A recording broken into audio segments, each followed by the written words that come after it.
What's going on? What's up? Welcome back to NGB Talk. My name is Nicholas. Thanks so much for clicking on the video. Thanks for being a part of what I do on this channel. In today's video, I'm breaking down NFL free agency. We had tons of insanity.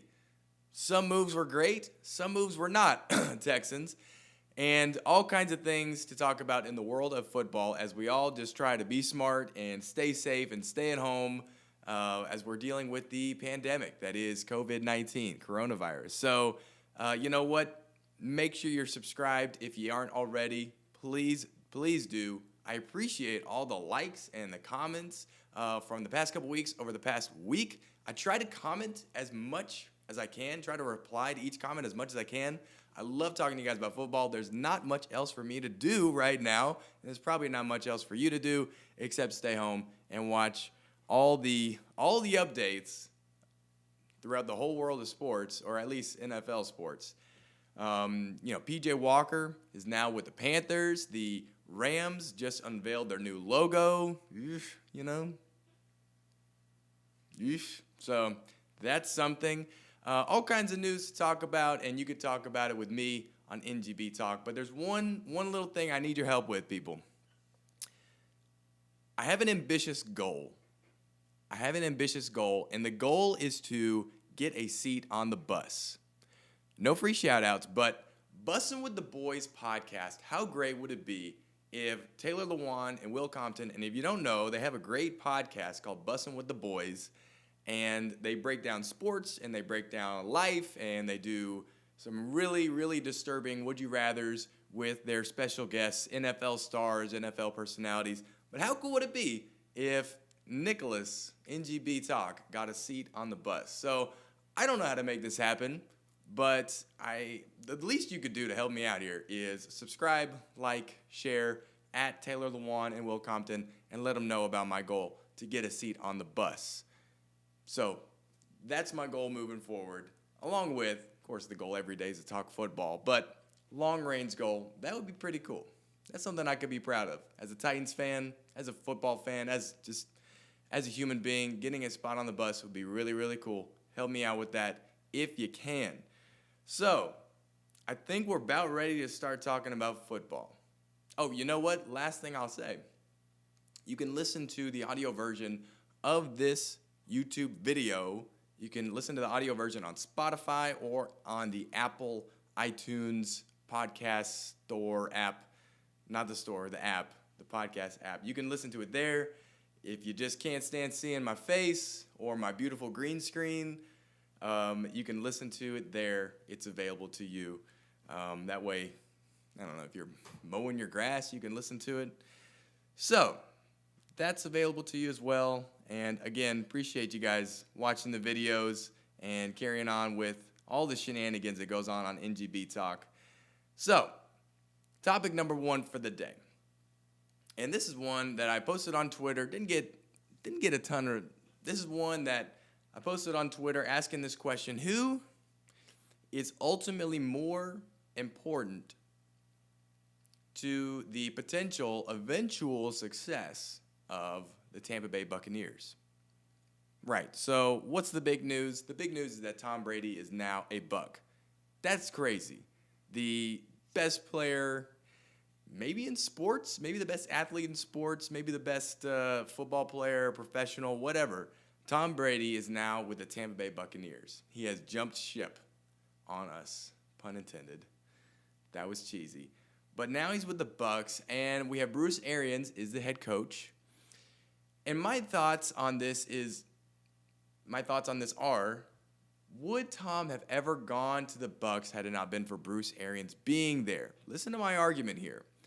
I think that Bruce Arians is more important for the Bucs' potential success and potential Super Bowl victories than Tom Brady.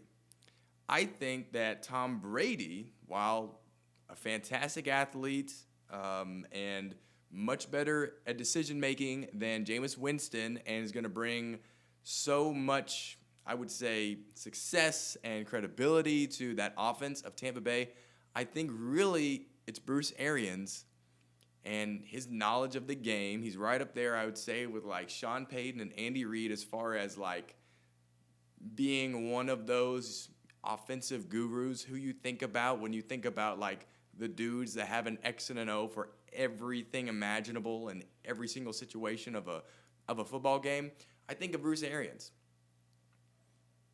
And I think honestly that Bruce Arians being the reason that Todd Bowles, after no longer being the head coach of the Jets, coming over to be the defensive coordinator for the Tampa Bay Buccaneers, I think all of those things are very important for this team.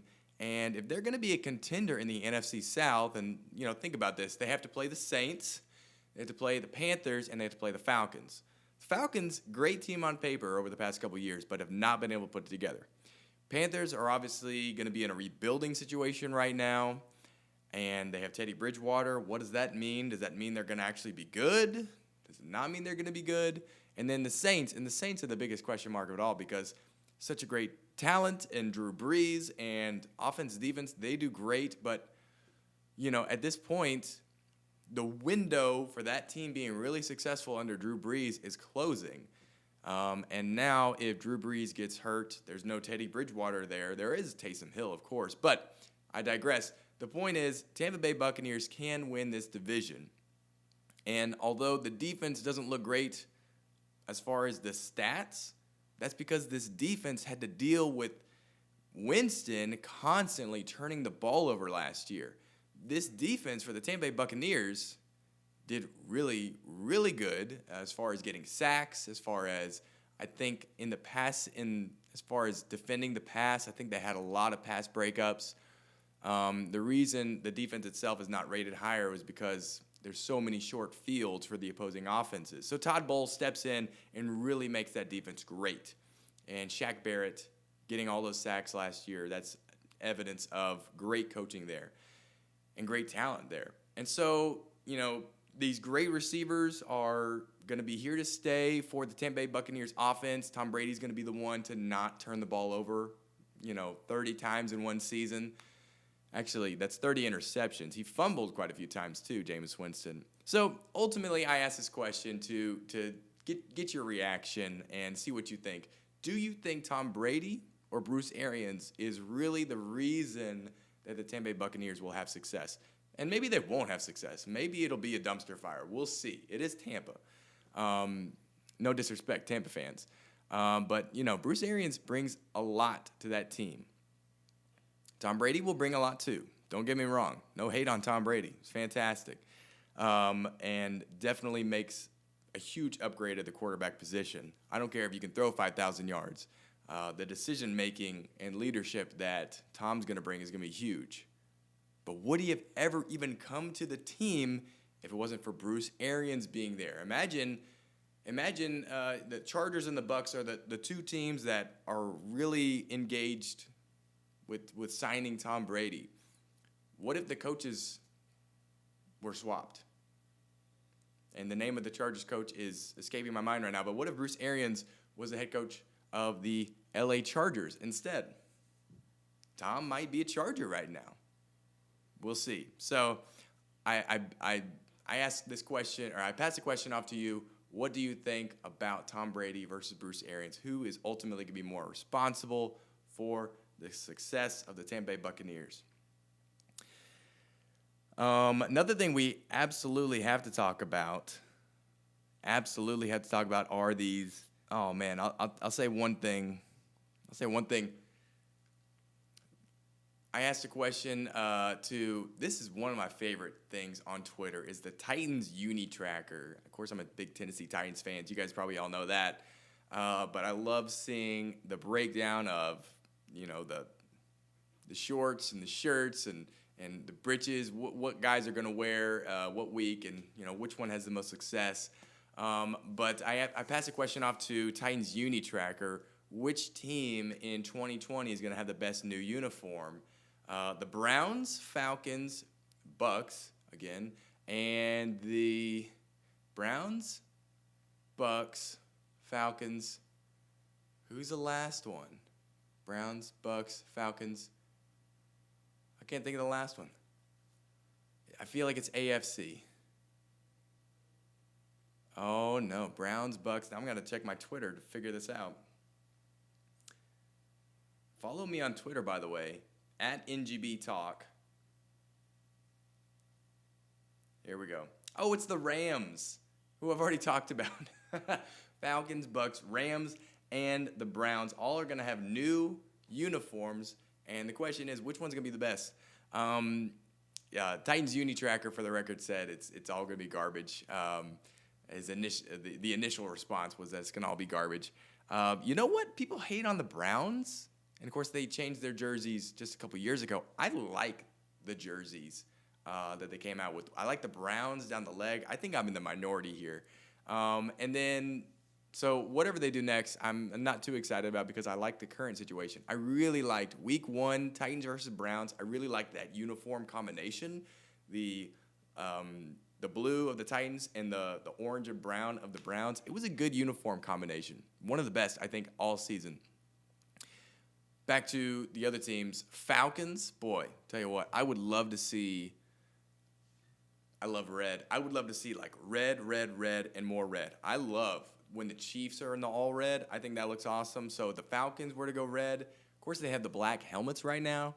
If they were to go back in time to their old red helmet, love to see that.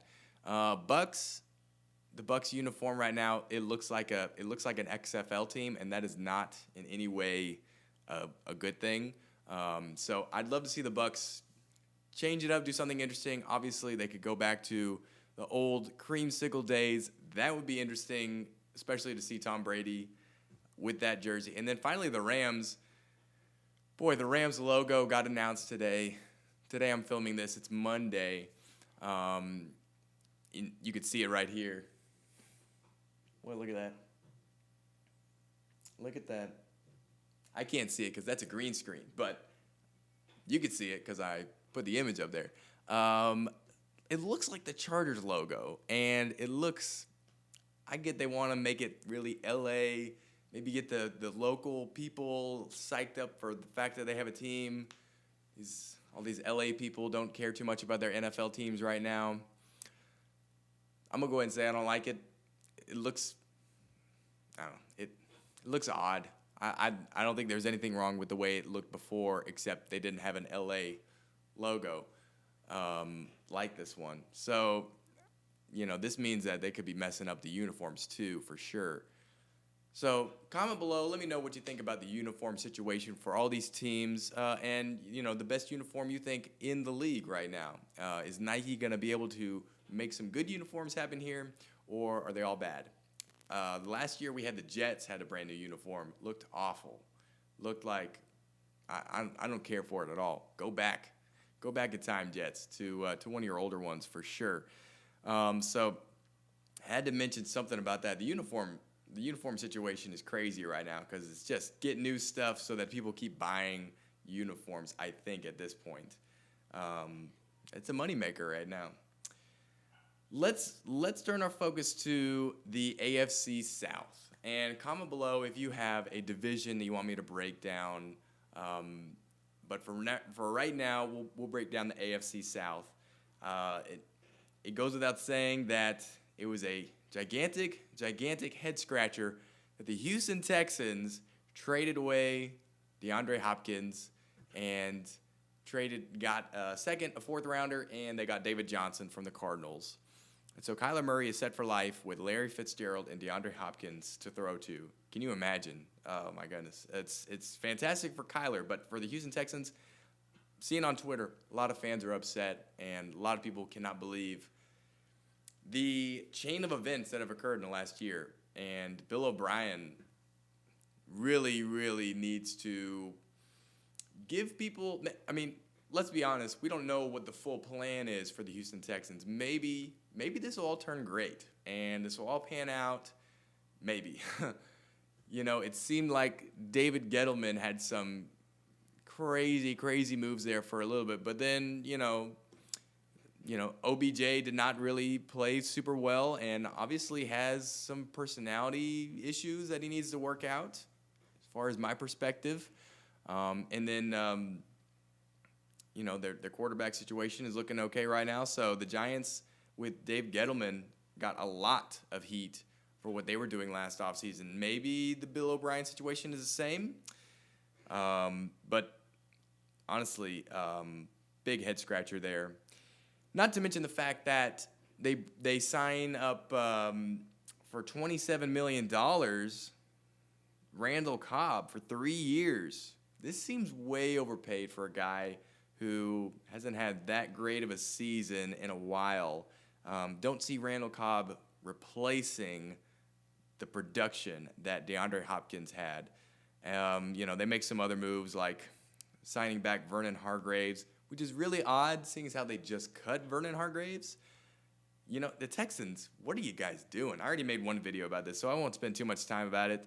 DJ Reader goes away, and, it's a situation down there. I'm going to go ahead and say, as a Tennessee Titans fan, I'm a lot less worried about the Titans playing the Texans next season because DeAndre Hopkins would tear it up. He would destroy the Titans regularly. He was a difference maker. There were times where the guy was just untouchable and would catch everything. So the fact that the guy is out of the division makes me a lot happier, honestly. Deshaun Watson is still just a magic football player, and he can make nothing into something. He can turn the water into wine. We've all seen it time and time again. Deshaun Watson is going to still have a lot of success. However, he's going to have to do it without DeAndre Hopkins, so it's going to be a little bit harder for the guys. So if Bill O'Brien doesn't have some kind of good plan, I don't see him sticking around too much longer. And then the Texans are without a GM and a coach because he's acting as GM and coach right now. Let's move to the Indianapolis Colts. But before we do, make sure you comment below. Did you like the situation that the Texans put themselves in, getting rid of DeAndre Hopkins? And honestly, just beware if you're a number one wide receiver. Beware because Stephon Diggs gets traded away. Antonio Brown, gets released. OBJ gets released. Your days are numbered if you're if you're a generational talent. Watch out.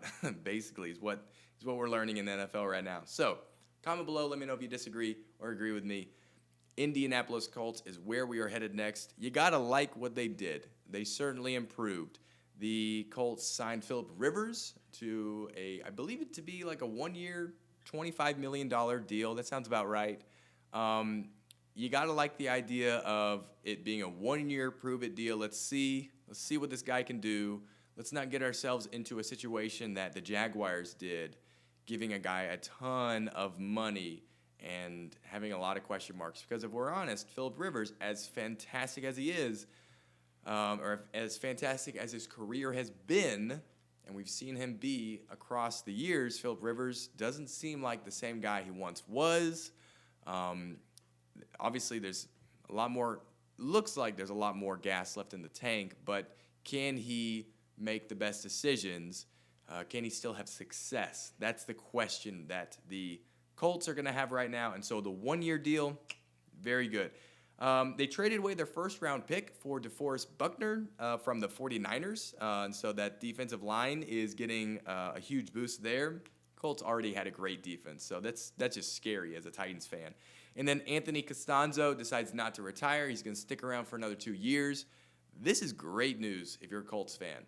They upgraded at the quarterback position, and they upgraded their offensive and defensive lines, or at least are going to continue to have success. So that's the 3 most important positions on the field, if you ask me: quarterback and the offensive and defensive lines. So Colts have made great moves, probably the best free agency in the AFC South. And then Eric Ebron is gone from them. I think he got signed to the Steelers. So the Colts might be looking for a tight end replacement there.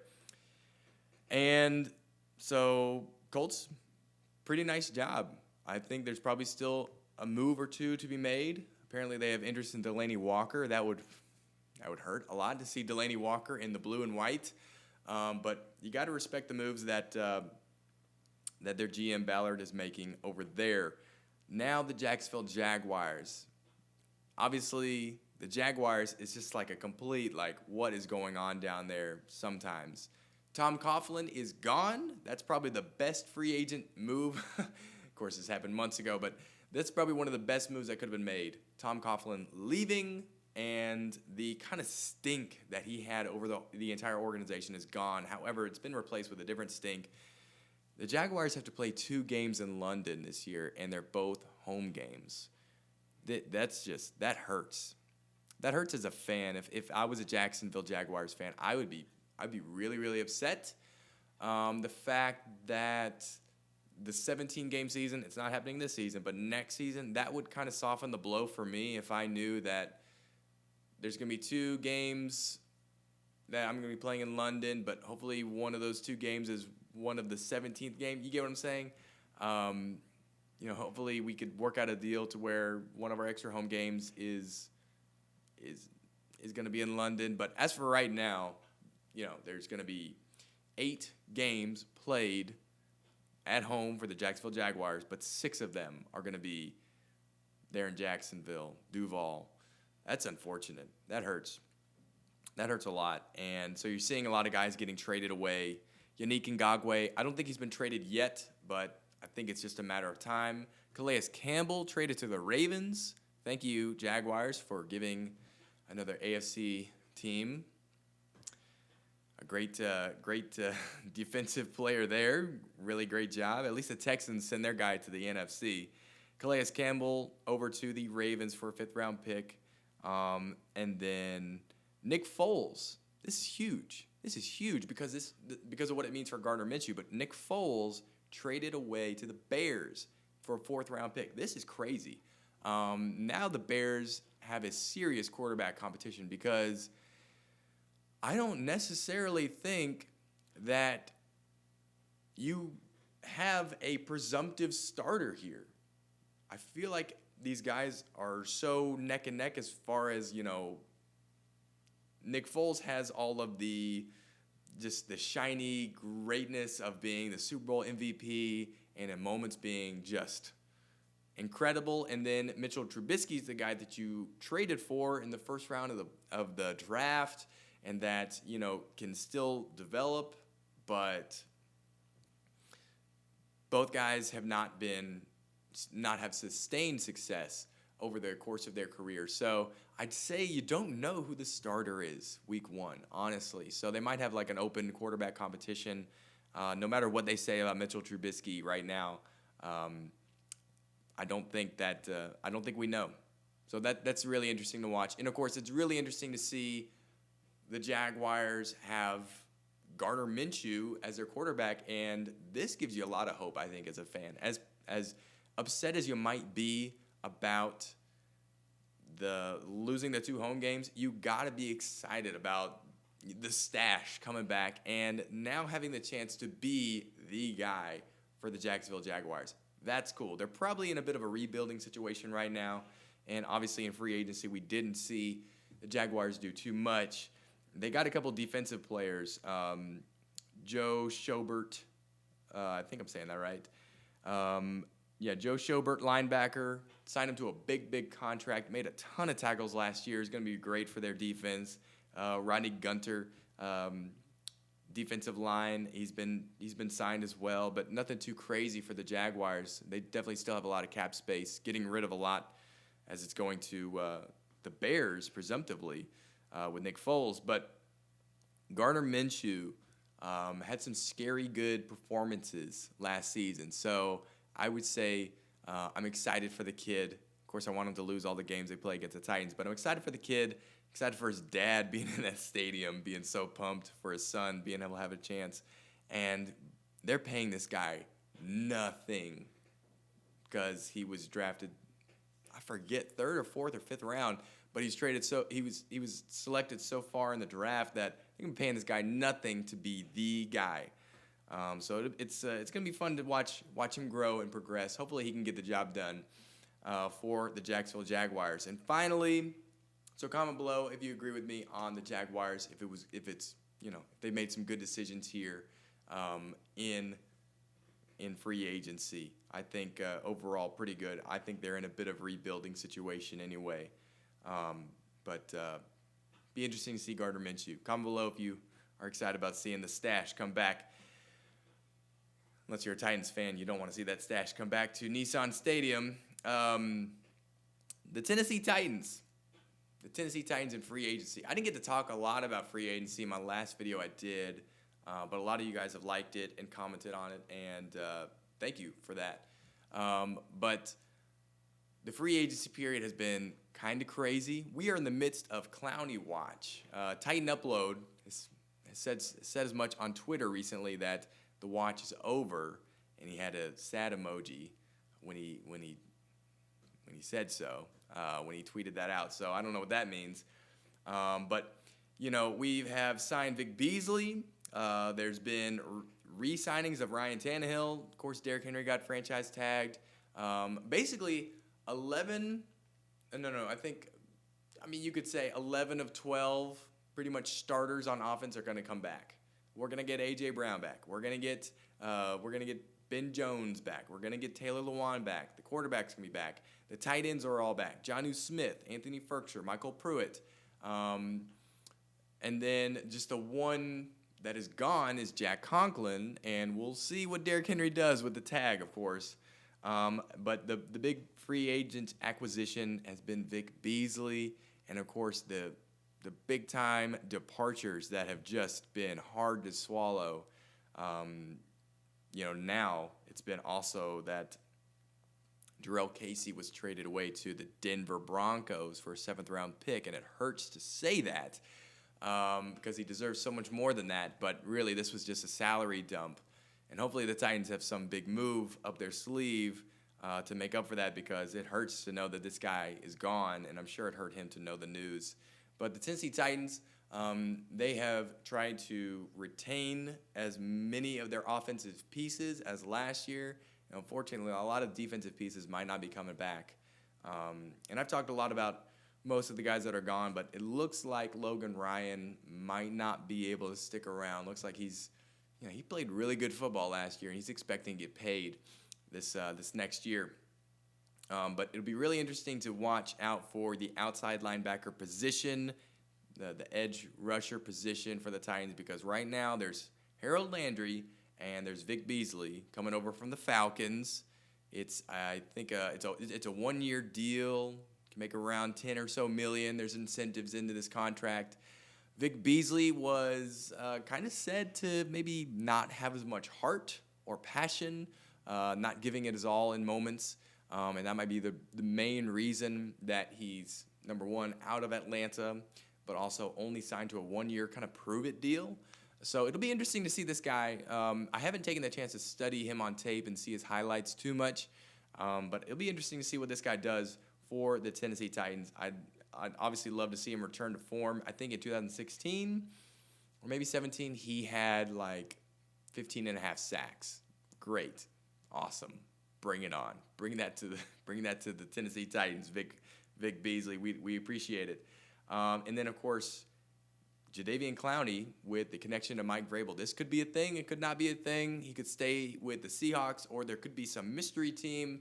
And Jadeveon Clowney is another one where they say that sometimes he doesn't give it his all. So, honestly, the edge rusher position is going to be really, really crazy to watch it unfold. Of course, there's always a draft that the Titans could use to get an edge rusher, but they're going to need cornerback, they're going to need O-line, they're going to need a lot. Running back. So a draft video is in the works, or draft videos are all in the works. But for right now, the Tennessee Titans, I've had to say bye to a lot of guys, but they've tried to keep the offense together for the most part. And obviously, the offense was just phenomenal down the stretch, setting all kinds of records for Tennessee Titans teams and just NFL teams. So great to see these guys able to come back. But when you have this much success, you kind of have to purge a little bit, and the Titans have had to do that. It's really, really unfortunate to see it all unfold. But that's the way it goes. That's the business of the game, and I think deep down these guys understand it. You think about Jurrell Casey getting traded away. It's very similar to the way in which Mike Vrabel got traded away from the Patriots. Had all this success, and then Bill Belichick, towards the end of Mike Vrabel's career, trades him away to the Kansas City Chiefs. And, Mike Vrabel will tell you, it hurts, and they didn't talk for years after that trade happened. And Jarrell Casey is now Denver Bronco, and I'm sure the guy's hurt and confused, and it might be a while till he wants to talk to anyone on the Titans coaching staff, or at least the Titans ownership. So, the thing about it is Mike Vrabel and Bill Belichick are now friends and talk again, and, people move on and understand the way these things go. But as a fan, it hurts, and we'd really like to see, as a Titans fan, we would really like to see something great and amazing replace the great and amazing Jarrell Casey. We can't say enough about the guy. He had over 50 sacks in his career with the Titans. He was taken in the third round, kind of an undersized guy, but man, he was physical and could rip right through an offensive line. Played so great for the Tennessee Titans. And I've already talked about Delaney Walker and Ryan Suckup. You hate to see these guys go. Logan Ryan, if he really does end up going somewhere, it looks like he's waiting for the right team to give him the right amount of money. But if he's really gone too, man, I hate it. Because I love seeing these guys play. They've played so great for the Titans, and some of them, Jarrell Casey, they played on some really, really bad teams. So now that the Titans are having some success, it's the way it goes, unfortunately. I guess it goes without saying that Marcus Mariota also gone in free agency. He signed with the Las Vegas Raiders, and there will be a video eventually that I'll be creating to talk about what that offense will look like with Mariota under center. Should be a lot of fun. Hopefully I'll have some time today to record that. And so I'd say out of the 4 teams in the AFC South, the Colts probably made the best moves and probably grew the most and got the most new talent in DeForest Buckner and also Phillip Rivers. I'd say that the Jaguars are kind of just, they made the smart moves to get rid of Nick Foles and let him be a starter somewhere else because they have a starting level quarterback, and to sign some good difference makers on defense and to let some other guys go. The Houston Texans just don't make any sense. Bill O'Brien's decision making, it's like when you're just pushing buttons on the Super Mario Brothers controller, the GameCube controller. You're just pushing buttons to try and win desperately. It's like, what is going on here? Clowney is traded away for pennies. Hopkins is traded away for pennies. You cut Vernon Hargraves, you sign him back, and then you sign Randall Cobb and you overpay him. It's like, what is going on over there in Houston? I don't understand it, and I would not like it if I was a fan at all. I'm a Titans fan. It's okay with me. So Texans did a terrible job in free agency. I'll go ahead and say that. And then the Titans, I would say they made all the right moves. I would say just, that hurts to see it all happen. So I'd say that the Colts probably improved their roster the most. And free agency ain't over yet. Offseason is far from over, obviously. And we'll see if we even get a season this year. But I'd say the Colts improved the most in free agency. So be on the lookout for my next video about Mariota and his role on the Raiders offense. Obviously, is it obvious? I don't know, but it seems to me like Derek Carr is going to be the starting quarterback at least week 1, and if he is to not perform at the level that they expect him to, then he will be benched for Mariota. But I think he's the presumptive day 1 starter, and he's there to push. Mariota is there to push Derek Carr to be the best that he can be. So that's what I think the offense will look like starting out the season, but anything can happen. I said that Ryan Tannehill, there's no chance that he replaces Mariota, and look what happened. So that's going to be really interesting to see. Be sure to check that out. Again, if you've not subscribed, hey, please do. If you're new to the channel, please subscribe. My goal is to get a seat on the bus. I really appreciate your help in doing that. And again, I said this before, I try to respond or reply to every single comment. I really like talking about football with you guys. Tons of great responses to my last video. I really appreciate it. You can follow me on Twitter. It's @NGBTalk. Again, you can listen to the audio version of this podcast. It's on Spotify and Apple Podcasts. And hey, appreciate talking football with you guys. I try to do this about every Monday and be able to put out new content, talking football, talking Tennessee Titans, talking all things NFL football. Again, stay safe, take care of yourself, and be smart out there right now, okay? We'll see you guys around.